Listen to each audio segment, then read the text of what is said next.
Hello friends, welcome back. I'm Nick and this is MSFS Flight Plans, a channel that is entirely dedicated to saving the world through flight simulation, one incredible guided journey at a time. Since it is almost Easter, I figured this would be the perfect time to finally check out Easter Island. We've had lots and lots of requests for this place, ever since the channel started, and I've been out here several times. I'm sure some of you guys have flown past it. Maybe not done a close-up tour, and I was really just hoping that it would start to look better at some point. All the default stuff really looks pretty bad out here. But I think I've got it looking as good as it possibly can, and you're going to have to take a few steps to get it to look like this, so I'll tell you everything I did before we get up in the air, before we even get in the helicopter here. Yep, we're taking the R66. Yes, this is the live weather, and look at that windsock back there. It is very windy out here all the time, but we're going to do a sunrise flight because I think that's probably going to look really, really cool once we get over to the western or the eastern side of the island. See that sun coming up over the ocean. Should be pretty neat. So, if you want it to look like what you're about to see, for one thing, the resolution out here, despite everything else looking pretty good, is pretty grainy. So, when we're close to the ground, we're going to see a lot of flat stuff. It's not going to look great, but it could look a lot worse than this. And if you fly it by default, it's definitely going to look a lot worse than this because they have a serious cloud problem out here. All of the satellite images, except for the Apple Pro in the map enhancement, have clouds printed all over everything. And the Mapbox file that comes with Little Nav Map, the images for that one, the top part of the island's cut off. So the Google Map has clouds everywhere, and the ground looks even worse than default in the Google Map. And I had never used the Apple Map anywhere. I always check it out just because I want to see if it improves anything. I check out all the maps for all of our locations to see which one looks the best. The Apple had always been terrible, but that's the only one that has the complete island and does not have any clouds printed on the landscape. So there you go. But to use the Apple one in the map enhancement, you have to get the payware version. You have to get the Pro version, which I will endorse. Again, it's really cheap. I think it was like 15, maybe 20 bucks for a whole year. I use it on pretty much every flight, so it's nice to just kind of have that in your toolbox. In addition to that, I'm going to link 4 freeware add-ons that you will want to use for this flight if you have the room for it, and they're not very big, so you can probably get away with it. One of them is a mesh enhancement that I don't think does, it's the biggest of all the files. I don't think it does much, to be honest with you. I couldn't even tell a difference. I do have it in for this flight, but I really couldn't tell much of a difference from the default stuff. The other ones will add a lot of the Moai, which are the big statues they have out here. If you just run it without the add-ons, there's a couple of POI flags in the sim at the sites where some of those Moai should be, but there's nothing there. And I was like, what is going on? Am I at the wrong spot? And I flew over it again and again, could not find them anywhere. The only thing that's really being added by default are a couple of hotels, which just look okay. But those add-ons will put tons of Moai out here, and they look pretty close to real life. So I think it's definitely worth it to stick those in. So those will be linked in the video description as well. And before we get in the old R66, let's take a look at Little Nav Map, because there's a few things that I want to point out to you before we get up in the air. As most of you probably already know, this is an extremely remote location. So here's where we are right here, and I'll tell you more about this later, but the original first Polynesians that they believe came out here were coming from, which could have been anywhere from around 300 AD all the way up to 1200 AD. I'll tell you more about that in a little bit. But they came from the Cook Islands. We'll have to zoom in a little bit to see it. So here's where the Cooks are out here, and you'd have to zoom way in just to even see where they are. This is probably 2,500 to 2,800 miles. And as I'll tell you about in a minute, they believe that the first people that came out here paddled out here in canoes. So just to frame how far that is, that's about the same distance from the eastern seaboard of the U.S. over to Spain. Imagine paddling that in a canoe. That is insane, but they made it out here. So as we zoom into the island, this is an incomplete flight plan, and I will link what I have here, and it's incomplete because there's only one airport at the island. It is not linked back up to it as the destination, so if you want to bring this in and use autopilot on it, if you want to bring it into the sim and load it to the avionics, you'll have to link that back up to this airport, but we're not going to fly all the way back here from the end. This is about 23 miles our route, so obviously this is a pretty small island. But there's just not much in between here and the airport again, so I cut it a little short, and this is a really cool site we'll come into there. So in addition to that, in addition to the add-ons, this bookmark file will also be in there, which you may find handy because this will show you all of the different spots that are added by the freeware add-ons. And I just got these from looking at the world map because you'll also see the flags in there once you install the add-ons. So these are all of the different sites that we're going to check out. We're not going to check out that one just because it's kind of off the beaten path. Nor will we look at these, but we'll see all the stuff that I think is the best looking. And check this out. If we zoom in, so again, this is the Mapbox map. Not only do we have clouds everywhere, but look at that. I don't know what's going on with that. All right, so we're going to take off from the airport, come right up here just north of it to check out some pretty cool sites up there. Every one of these has a little history to it, which is amazing. Then we'll come back down here to the coast and pretty much just circle the whole island because all of the Moai are along the coast. Almost all of them. They have some inland. We'll come up here to the top, and I think this is where we're going to get the best view of that sunrise coming over here and then on top of this big hill. This is a really big hill. You can't tell here in the sim, but you climb up to the top of that. It looks amazing. So the coolest thing about this flight to me, you know, most of our flights, I'm trying to find the best looking spots in the sim so you can check them out. This one is all about the history. It looks pretty good. Way better than it does by default if you do everything I'm telling you, but the history and mystery of this place is just incredible. Second to none. So we'll cover all of that stuff as we're going along. Let's move this back down here. Look at this wind. This is crazy. A lot of fun. So it's probably, you know, a steady wind of 20 knots at least. We'll probably get gusts all the way up to 30 knots. And we might try to land at some of these sites. Amazingly, the add-ons are very, very lifelike. Even the little details and petroglyphs that are on some of these looks really cool. So let's climb in real quick, get this baby fired up, and then we'll be on our way. All right, I do have my little note card out because it's been a little while since I've been in here. So first thing is get the battery on. And then that's already pulled out, so that's good. And we need to get that over to enable for our igniters. And then we're going to push the starter and then push the fuel in. All right, so we got to climb down here for the starter. That tiny little button. Get it going. And jump back up here. And we'll give it some throttle. Oh, it's already at full throttle. Okay, that'll probably work just fine. And then once that gets going, we'll get the generator, avionics on. We already got our lights on, and we'll be on our way. I think we need to get this hydraulics on too. We'll just turn that on. I can't tell what that says there, but we'll see if it goes off once the engine's all spooled up. Look at that wind. Just crazy. I don't know if this is a handcrafted airport or not. Probably not. That looks very defaultish. And because everything is out here, that's out here is default, you can also turn the graphics up pretty high too, which is just great. Man, don't tell me I have to zoom in on that. Let's see if once we turn these things on... There we go. It was just our generator light. Cool. 71 degrees Fahrenheit. That's nice. What a beautiful area. Man, I saw all kinds of videos about all these sites. What a neat, neat island. Would love to come out here, but it's quite a journey. This is the property of... I guess that's the right word to use. The property of Chile right now, or under the jurisdiction of Chile. And as far as I know, the only flights coming out here are coming from Chile right now. All right, let me zoom in on a little nav map. Just so I can track where we're going, because it's not real easy when you're not by the coast to see everything. Okay, let's go ahead and do this. See if I can still fly this bad boy. Who do we have here? Is that Will? Hey, over here. It is Will. Well, welcome back, friend. Ooh, okay, there's that wind right away. Look at that. Oh my gosh. This will be fun. Okay, let's just kind of taxi over here and do a runway takeoff, runway departure. You don't have to worry about turning too much because that wind just blows you right over there. So right now we got a 23 knot wind coming directly from the east, which is just blowing us down this runway here. That's cool. We're good. So this is Mataveri International, considered the most remote airport in the world as far as distance from any other airports goes.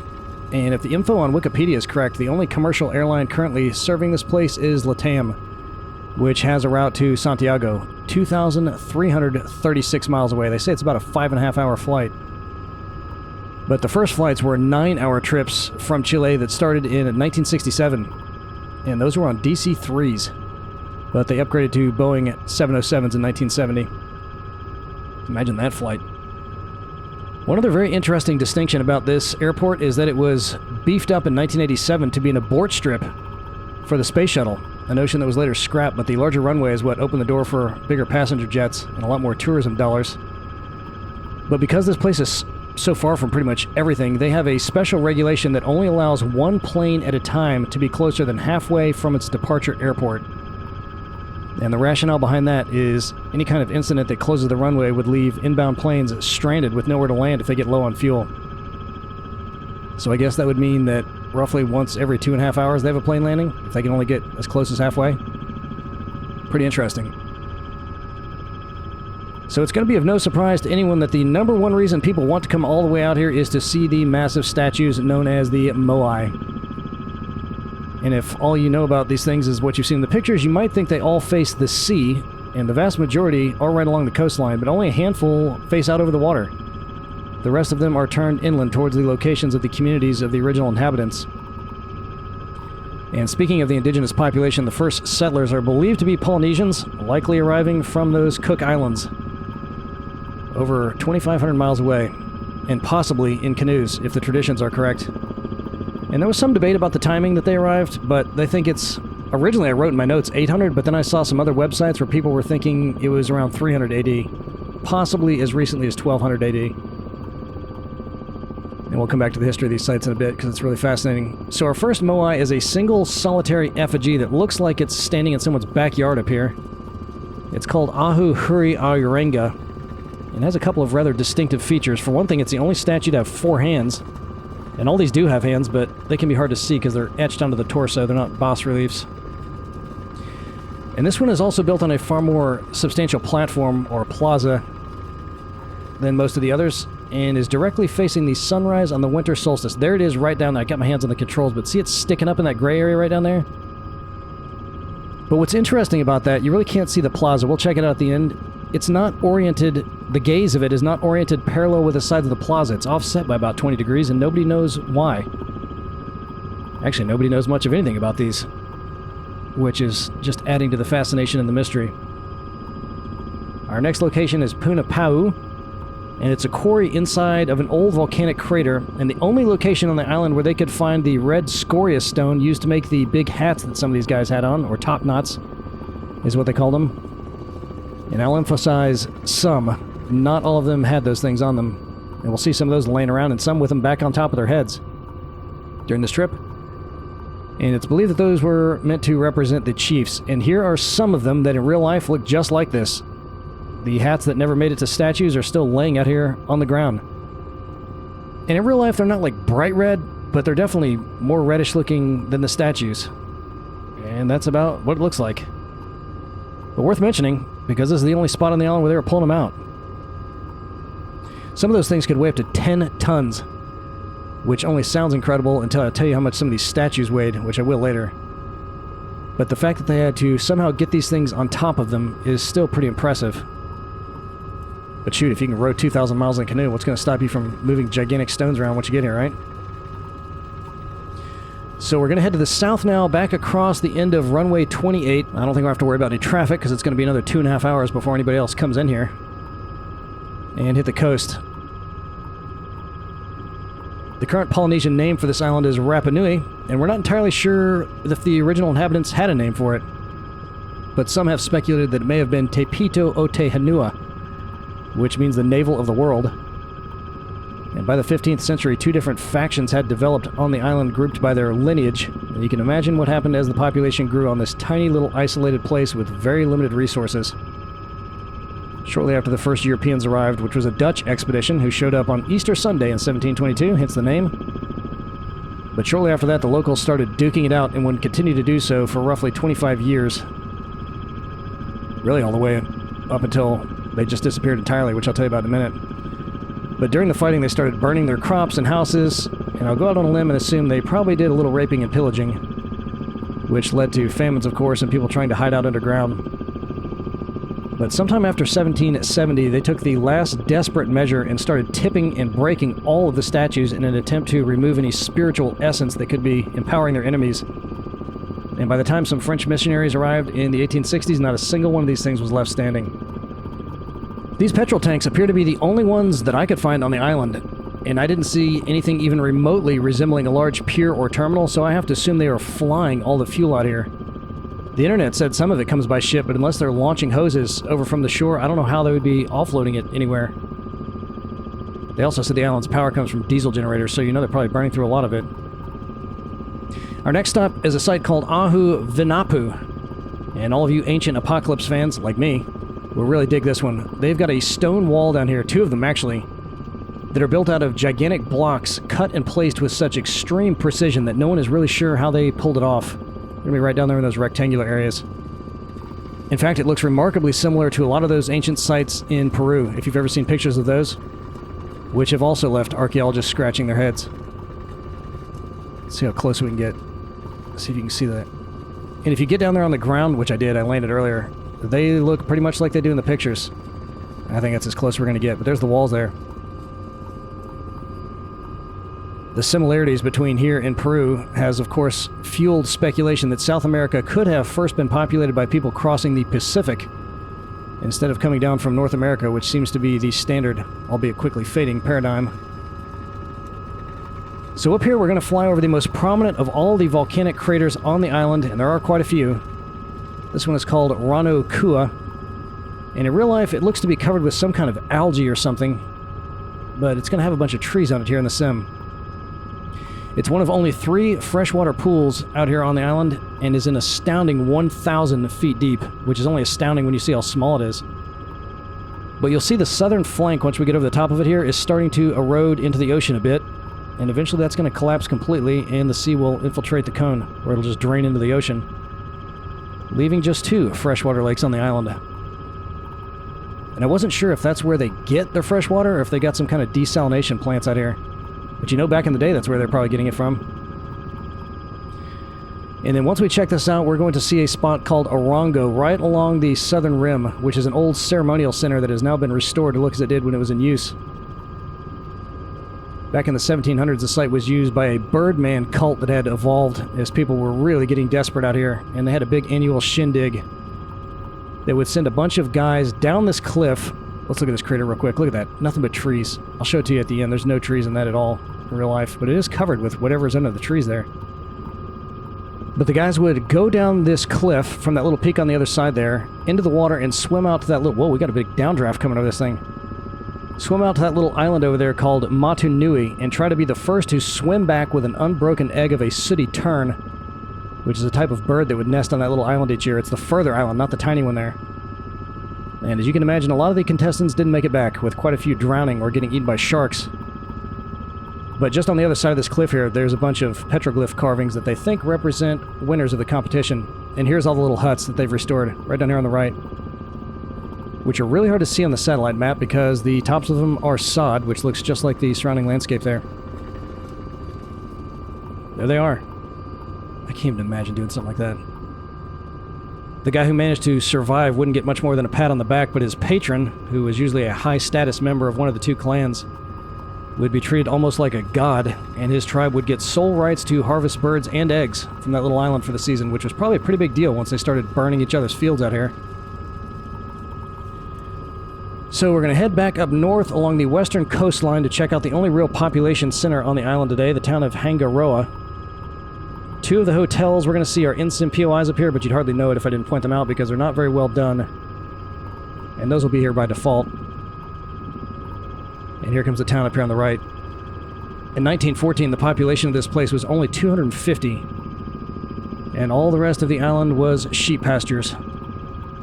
I'll tell you more about how that happened later. But today there's just under 8,000 people living out here, which represents 95% of the island's population. And I can only guess that that has everything to do with infrastructure constraints because there is still a heck of a lot of open land out here. But they also get around 100,000 tourists passing through here each year, so yeah, the entire economy has got to be revolving around those guys. This first hotel up here on the right is the one with the red roof. It's called the Iorana Hotel. There appear to be a few small farms on the outskirts of the town when I was looking at the satellite map, but I'm guessing they also have to fly all their food in. And again, pay attention to these coastlines. No big shipping terminals anywhere. We're going to see a couple tiny little harbors up here. But when I was watching some tourists filming stuff on the ground, they look like they're just little fishing and diving boats. And this little spot up here on the right is known as the Sunken Harbor. Just kidding. There's something wrong with that, with the elevation data, because it looks like there's a dam there, but in real life, that doesn't look like that. And then right up here on this corner is the only slightly better modeled Hanga Roa hotel, and they've got their own Moai down there, which is probably also the most photographed one on the island since it's the first one that most tourists are going to encounter, and it's kind of hard to spot. I'll show you where it is. We should be able to see it. From the ground, this one also has white eyes, a feature not common to all the statues when they were erected, and it sounds like nobody's really sure why that is. But for the ones that did, the white part was made of coral, and the irises were made of that same red scoria that was used to make the hats. Okay, where is this? There it is. It just came into view. Right down there along the coastline. You can barely just see it, standing all by itself. If If you look at any of the Moai statues on a map, you'll see they all start with the word ahu, a term that relates to the platform on which the statues were erected. That last one, for example, was called the Ahu Mata Ote Via Kava, which means the hungry eyes. And I can't say that with absolute certainty because Google recognized that phrase as Fijian in language. But it might be close considering the whole eye thing with that one. And I should also add that not all the ahu were built with statues on them. There's another one right down there along the coast, and another one after that. The first one's actually called Ahu Arango, which might mean platform of hearing. And the picture that came up for that Moai had massive, well-defined ears, so that title seems to make sense too. This next area by the squarish-looking harbor up here on the right is called Ahu Tahai, and is actually comprised of 3 different platforms, all with statues, some with quite a few. You can see them right down there on the right. And it sounds like this one's also very popular for the tourist looking for a great sunset selfie spot with the Moai behind them. And I also read this is one of the few spots where you don't have to buy a ticket or hire a guard to see it. See him down there? Imagine that sun setting behind that. That might be where I'll land to get my thumb for this, with the sun setting back there. That'd look pretty cool. Up next is Ahu Hanga Kioi, which is 1.5 Moai. The half one was recovered from the water just to illustrate how thorough the destruction of these things was once the fighting started out here. And I also read this was the site of one of the royal palaces, and also a school that taught scribes how to read and write the local text called Rongo Rongo, which so far nobody has been able to translate. Boy, that's a very nice looking statue down there. I wonder if he's really facing the water. It looks like he is. Most of these are facing inland.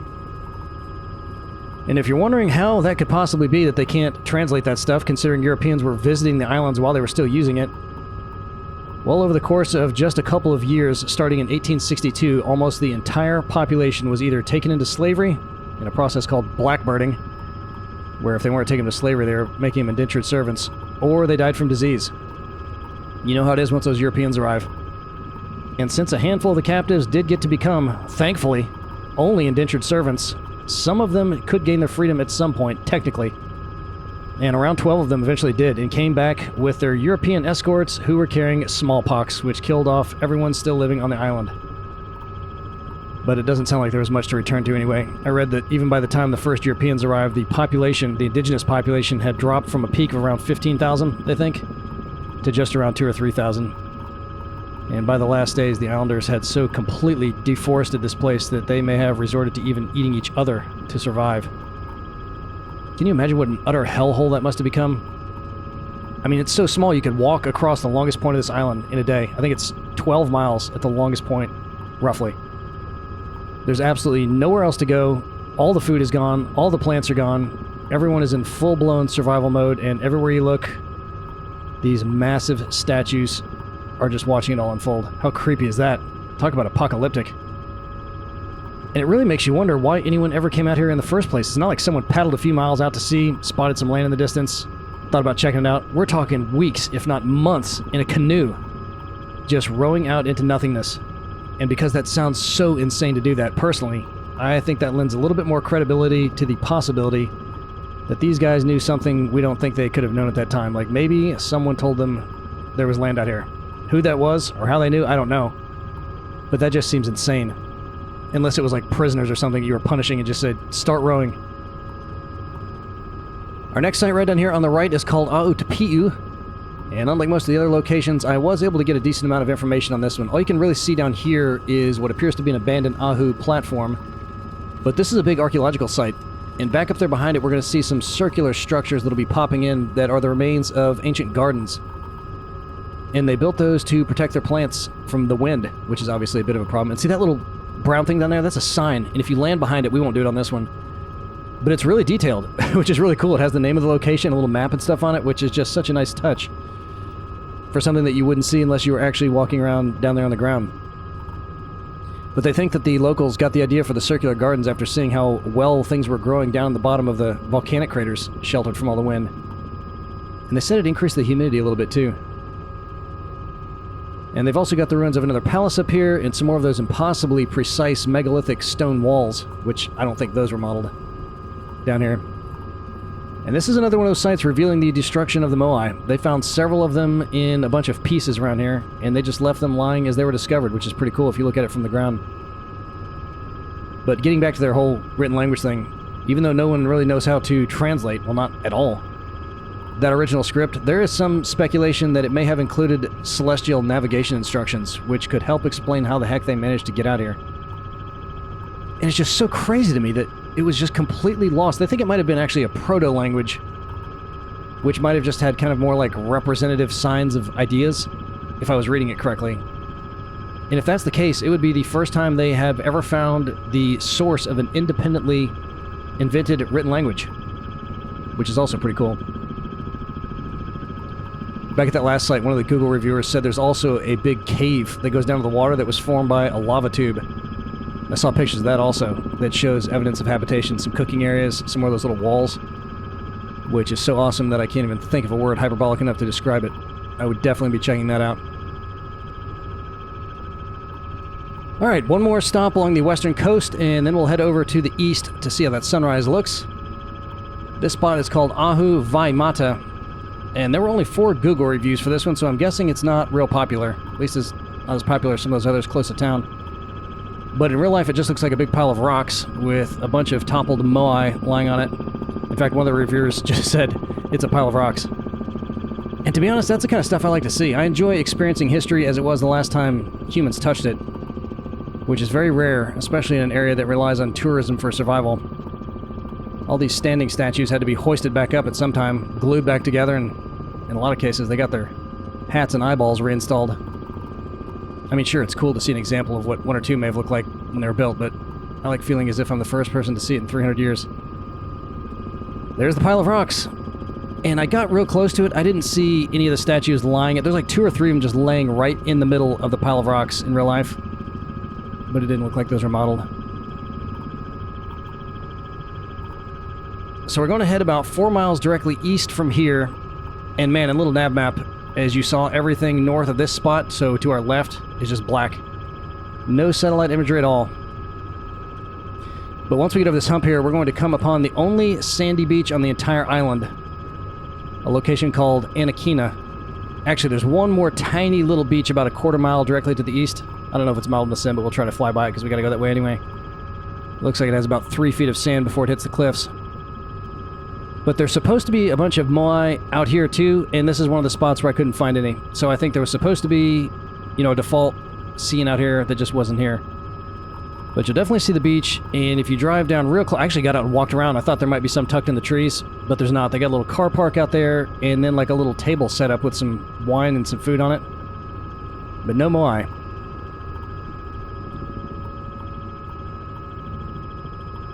According to legend, this beach is the site where the original 2-canoe crew landed when they arrived. But if they came from the west, which would be back behind us, I have a hard time believing they would circle around the island looking for a nice beach after drinking their own urine for weeks on end. But it makes for a nice story, and you gotta find some kind of reason to haul tourists all the way over here. But one thing they're pretty sure of is that this was a ceremonial site for the western tribes back in the day. In the years where their guy won the Birdman competition, they would come all the way back up here for a good old-fashioned egg roast and just party the night away. Which is really wild. I mean, just one sandy beach. I mean, it's like there just shouldn't be any at all, but there's this one, and it's just huge. So probably lots of sunbathers. I had mentioned on the last flight I was going to try to take a trip down to Rio. It was recommended by one of our members, and it was actually from Sao Paulo up to Rio, or maybe vice versa, which is a flight I took in way back in the day. And I had not flown out there anywhere yet after that world update, and I was unpleasantly surprised to discover that it did not look all that much more impressive than it did by default. I thought they'd add some photogrammetry cities or something, but nope. They just did a couple landmarks, did a couple airports. The airports look nice, but everything else was just as bland as it was before. So I think we'll skip that one. I did find a really good freeware photogrammetry job. Every now and then you'll find some people that have the skills to bring the photogrammetry structures in and not have the blob trees. And there's a modder that made that area and did that very thing. And it actually looked really good, but something was going on the eastern side of town where the buildings just got all jacked up. And I was like, ugh. As much as I want to do it, we're just going to wait. We're going to wait till someone puts something together. And man, there's just so few people doing landscape and city mods right now in 2024, or anything else in 2024. But once all the dust settles and everyone comes around, we'll get a nice explosion of people jumping back into it. So we can be patient. There's plenty of other spots in the world to check out, but I was like, what is the big deal with this world update other than the airports? Because wasn't all that impressed. Look at this. This is a great view from here. So when we're done here, we'll cruise along that coast and all the way to the top of that mountain down there on the end. But this is just gorgeous. This is what I wanted to see with the sunrise. It probably would have looked even better if it was lower on the horizon, but it would have been way too dark to see anything. It was already kind of tough to see some of this stuff with it as high as it is. But look at that beach. How crazy is that? And why is there just one? They said it's a crushed coral beach, so I'm guessing something about the currents and maybe that little harbor area that just kind of washed it all up in there. And I think the Moai, there was one set that should have been all the way at the back part of the beach, and then maybe one up on that far corner of it, right in front of us. I know for sure there was one on the beach. But there certainly isn't here now. And then over in the right, that patch of trees on the right by that little parking lot, if you come to the left of that parking lot, that's where that little table's set up in the trees. Not really worth landing and checking out, but there it is.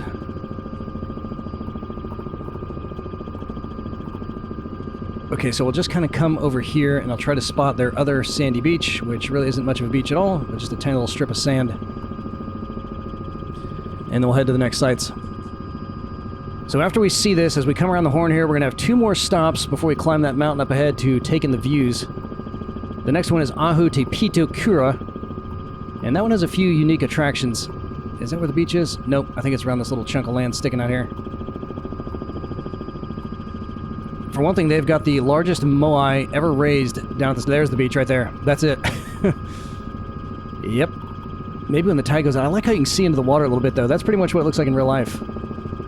So they've got one of the, if not the, largest Moai that was ever actually erected at this site up here.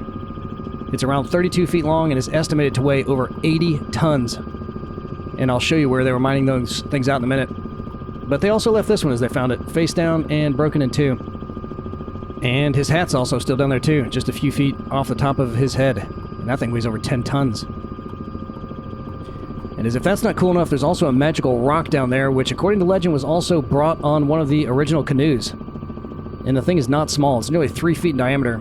I'm not sure we can trust the veracity of that story either though. But it's definitely unique looking compared to any other rocks I saw in pictures of the landscape. It's almost a perfect sphere and has a really high iron content, as I think a lot of the rocks do out here. But it does give it some strange magnetic properties. So maybe they were using it as like a very rudimentary compass. There's some more stuff down there on the right. But it's also believed to increase fertility, a sentiment that apparently prevails to this day. I read they often catch tourists performing quote-unquote obscene acts, which is both hilarious and awesome. They had to like wall the thing off because so many people were doing it. So the rock should be, from the pictures I saw, it's inside of a circular enclosure, which might be that thing down on that right corner, right to the right of our pillar there. I'm looking to see if we can see the rock in the middle of it. And it's got like 4 rocks surrounding it, smaller rocks. I don't see anything inside of it though. I bet that's where it would be. And there's the face down Moai. And look, his hat's even down there in front of him. Thank you. Thank you for adding that touch, Modder. That is just so great. Because that would be what it looks like in real life. That is just awesome. Okay, I put another bookmark just ahead, so I'm guessing it must have been marked in the sim as part of the add-ons, but I don't remember seeing anything out here, but we're going to take a closer look anyway. This site contains a bunch of horizontal petroglyphs carved into a big exposed rock face. And they've got all kinds of things depicted on them. One that I found most interesting is a giant image of a double canoe, which probably has something to do with the legends associated with the first arrivals. And after the detailing with all the rest of this, I'm guessing, I just didn't look for it before, but I bet if he made a scene for it, he probably put the pictures on it. One of them's like a big fish, there's another one with some hooks. Alright, that looks like the rocks right down there in the middle of that enclosure. So we'll see if we can see anything on it. And they said the best time to try to look at these is also at sunrise or sunset because they've been so eroded that sometimes getting the shadows on them gives it a little bit more relief. I'm going to see how close we can get because I've just got a feeling he probably put something on these. If he did that tiny little sign that you'd never see unless you're on the ground, I bet these have something on them. And spatially, I don't know, I couldn't tell from the pictures how far they are away from one another or how big they were. Let's see. Oh yeah, look at that one on the right. Yeah, that's the pictures. That's what it looks like. The other's too small to see. I don't think that big one is the one with a canoe on it, though. That is so cool. If I thought we could actually land this thing without blowing over, I might try to do it, but I don't want to kill any more time. But if you're going to take this trip, I would suggest you check it out. So as we climb to the top of this hill up here to check out the ocean off to the east coast, we'll have just a few minutes, so I will go over some announcements and updates for the channel. I'd mentioned that Rio flight that we wound up not taking. We'll wait on that one, but other than that, we have still had no entries for our quarterly flight plan competition. So to qualify, first the flight plan has to be suggested, which you can do either in the YouTube comments if you're not a member of our Discord server, or if you'd like to join that, the link will be in the video description, the Discord server that is. Just head on down to the Suggest a Flight section on the left, let me know what we got to see, and if we upload the flight, you will be entered, and that's when we'll start the clock ticking for this quarter. So whenever the first one goes up, that's where we'll start the 3 months, and hopefully we'll get 3 or 4 recommendations. So the way that works is I will upload the flights, and at the end of the quarter we will post all of them on the community tab, the links for them, and then we'll vote as a sim community. The winner gets a $75 gift card to the sim vendor of your choice, and away we'll go. I know you guys have seen some incredible spots. Stop keeping them a secret. We got to share them with one another. That's what this is all about. This is pretty nice, but I think the better view was actually over on that northern side of the island there. Just kind of seeing that coastline off in the distance. That was pretty sweet. So I don't know where the next flight's going to be, but I'm sure it's going to be cool, wherever it is. I got a few more cities I've been kind of thinking about. And I've been tracking Island Sim Pilot. He's been saying that something is going on with the Sim Update 2 where there may be double or triple the frame rates. So I don't know if they've got a frame rate generator built in with that or not. But after that whole crash and self-delete thing, I think I'll just wait till the regular version comes out. Will, how you doing, brother? Paralyzed with amazement. I know how you feel. So the main reason I want to come up here, other than looking out over the ocean and seeing that sun reflecting off of it, which is awesome, is once we get to the top, I'm going to turn around and give you a view of the entire island from this peak. Because at least for me, I always like to imagine what it was like to be the original inhabitants and just staring out over all this. And when they first came out here, all of this stuff was probably completely covered by trees. They said it was very, very heavily vegetated, if that's a word, and just cut everything down, trying to survive. And just marooned out here. And there's a lot of islands all over the Marshall Islands, all that area, really from here all the way over to Polynesia. Tiny, way, way, way tinier than this, that still have people living on them. Of course, they could probably find ways to get things out to them today, but I thought about doing some island hopping between those, but there's so much distance in between them. But I might just do that, you know, start on each island, just kind of look at them. Some of them where they were doing some of the atomic bomb tests were pretty cool, so maybe we'll get around to doing something like that. All right, check this out. So imagine being back here 800 years ago, standing on top of this, and this is the entire world as you know it. Everything you will ever know in your entire life stretched out before you. Or imagine standing up here when everyone's trying to kill everyone else and knowing that eventually you're all just going to be vanquished. No hope of escape. No one's coming to save you. And if they do, they're going to make you an indentured servant. Pretty wild. Right along the coast, right behind our center bar right there, is an area that's supposed to be the site of Ahu Nagariki, which is probably the most iconic of all the Moai collections. But it was another NSIM POI that did not get modeled at all, which is a total bummer. If you saw it in real life, you would definitely recognize that one. But that platform had 15 statues on it of varying sizes, and all of them looked to be complete, which is rare in itself. But when they first rediscovered those, not only were they all knocked down just like all the rest of them, but they had been swept inland by about 300 feet by a tsunami in 1960 that was triggered by an earthquake in Chile. And I think we actually flew over, when we were doing that Santiago flight, I think we flew down over that city where that was. The epicenter of it was. There's a few more sites down along the coast, which are mostly just more of what we've already seen, and I'll show you where they are on the map when we're done, but we're going to end our trip here because this is my favorite site of them all. This volcano is called Ranu Raraku, which is also known as the nursery because this is where around 95% of all of the Moai on the island were cut out of the ground. They used it as a quarry for about 500 years, carving out around 900 statues in total, of which 396 still remain on this site in various stages of completion, which is pretty wild when you think about it. In 500 years, they created 887 of these in total that we've discovered so far. And nearly 50% of them are still sitting right here. And we're going to see a bunch of them scattered around the other side of it once we come around. And in seeing something like this, you can almost feel the desperation of the last survivors in those figures, trying to make them as fast as they could as the end drew near. just hoping anything could save them from themselves. And the largest Moai that would have been standing is one called El Gigante, or Gigante. Need to brush up on my Spanish, which is still connected to the rock down here on the southern tip of the crater. And I flew down there. You can't see it, unfortunately. It's not modeled, but there's plenty of pictures of it. But if they ever managed to finish the big guy, he would have been 71 feet long and weighing 270 tons. 3 times the mass of the next largest one. This volcano, by the way, and all the others out here are now considered extinct. Okay, you can start to see the statues coming in down there. They got some that are laying flat and a bunch just kind of half sticking out of the ground. We'll come down here a little bit closer. But it's been about 100,000 years, they think, since any of these erupted. They're just sliding over a hot spot out here in the Pacific. And they're sliding towards the east, so the hot spot's still there, but it's over to the west now. Look at all these things laying around here. How cool is that? And they're all up on top of the volcano, inside of it. I'll show you the markers at the end. Look at that. And look at that. You can see the faces and everything. Now the shadows coming across them. Very awesome and very creepy. And what a nice touch, just to have some cars and some buildings down there. Very nice. I think that's all part of the add-on, too. The little lagoon inside of that volcano is just a wading pool compared to that first one we saw. That one behind us is only about 164 feet deep. Alright, I thought about just landing down there because I wanted to look for El Gigante, but he's not down there, so I think there's one more. Yep, right in front of us. There's another Ahu down there. I don't think there's any statues on that one. But just so we can get a nice final shot, we'll go down there and park this thing, and then we'll look at a little nav map real quick. You know, one spot that I've gotten a lot of requests for is, I think it's Ibiza? It's an island in the Mediterranean off the coast of Valencia, Spain.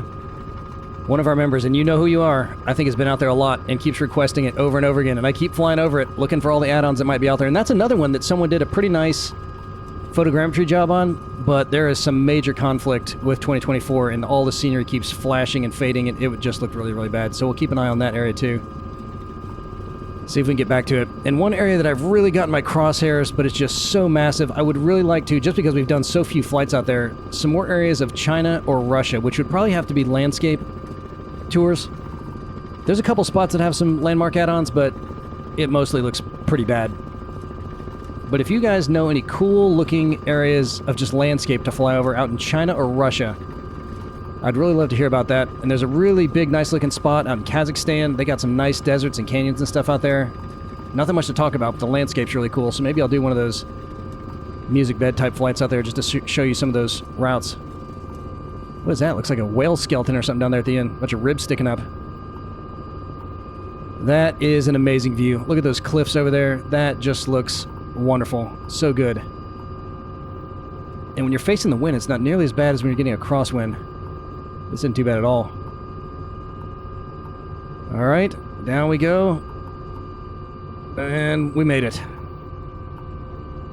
Okay, so to get her shut down, we will just pull the fuel out. Well, let's throttle her down first, if it'll let me. Yeah, it's not letting me because you can't adjust the governor on this one, okay? Easy enough. That'll do it. Okay, let's peek a little nav map. There's just a couple things that I want to show you that I think will be nice supplements to what we were seeing out here. Well, we followed that pretty closely. Yeah, that would have taken a bit longer to cruise all the way up there. That's fine. Okay, so here is that island these guys were swimming to. Rapa Nui. Let's see how far that is. I mean, you know they gotta have currents and stuff like that. So... over half a mile. That's a pretty good haul. Never mind trying to climb back up that cliff with a unbroken egg, hopefully. And here's where those petroglyphs were that they think may have been the guys that were champions of the Birdman competition. And man, you really can't see the little huts there, but they do have sod roofs, so they'd probably blend right into it. But look at this. Yeah, there's no trees on that in real life. And I have no idea what that is growing on top of it. Some kind of moss or something, I guess. If there's no wind getting down in there, you would think it's probably pretty still. Okay, as we came around here, is there anything really worth talking about other than what we saw in the sim? I really don't think so. Oh, let me see if we can see the orientation of this thing here. This isn't the greatest map. Okay, so remember I said he's looking at the winter solstice sunrise, so his at the actual alignment of it, if you look through the back of his head through his eyes, is kind of off like this. It's about... Let's get that off. Let's get that off. I should have done that from the beginning. One of these days I'll learn that lesson. Alright, here we go. Here he is. So this is the statue right here. And then here is the platform that he's on. So if he was lined up correctly with the orientation of this thing, he would be looking directly off like that, or maybe directly off like that. But he's not. He's off about 20 degrees. So I don't know if they built the platform first, maybe had something else on there at some point, but his gaze is looking in this direction. And no one's really sure why he's not oriented with that, because if they were building them together, you would think they would probably just make that the same angle, but I'm not going to pretend to know what they were doing. But look how much of the population is down here. Again, 95% of it. There is just not much else out here. And I would imagine back when these people first arrived out here, the whole island probably looked quite a bit like this. But by the time they were done, it all looked like this. They had killed pretty much all the trees, all the wildlife, and were working on killing each other for food. Crazy. Come up north there. Let's see if we can see where those statues would be down here. I bet they have a marker. No, they don't. A little nav map. I think one of them is probably right there. And then maybe another one on this side somewhere. But look at that. That's the big beach. Maybe where the first guys pulled in. Well, they said they got some down here. Yeah, none of this was in here. For sure, none of it. If you do drive around here, that little spot where there's a little table is somewhere right down in here. With some beverages on it. Some adult beverages, it looks like. And then here's that other beach. Not very big. I'm kind of wondering if... Let's zoom out a little bit. In the Google map, you can see down in here, there's some sort of circle. You can see they got an outline in the middle of this crater here. But then there's another little circle with something in the middle of it, which kind of made me wonder if that was an astronomical observation site at some point, but you can't see any of it in that map. And then, let's see, the spot with the rock, the famous rock. Oh, this is just so blurry. Again, the resolution is bad, and none of the maps are that much better. The Google one might have been a bit better. So this is where the rock is. That sacred rock. That's probably about the right spot where they had that circle in the sim too. And then here's where the petroglyphs are. We're not going to be able to see any of that. But we could see them in the sim. Awesome. Climbed up the mountain, came back down here, and this is the last thing I want to show you real quick. Check this out. Look at where all these Moai are out here. All over the place. Everywhere. And if you zoom in, even more of them. Look at that. That is crazy. And here's where the big guy is. Right here in a little notch cut right in the rock there. The 22 meters Moai. El Gigante. That was cool. Really, really neat flight, guys. If you want to take it, I really hope you'll do all of these steps that I instructed. Put the add-ons in for sure. If you feel like ponying up the cash for the Apple Pro map enhancement. And if you just pay for the Pro map enhancement, you get all the Pro stuff, so you don't have to pay by map. But it'll also give you the China maps and all that stuff. If you saw our China flight, well worth it. Where we'll go next, not really sure, but I'm sure it is definitely going to be awesome because everything we do around here is awesome. I can't wait to see you all again in the skies. Later.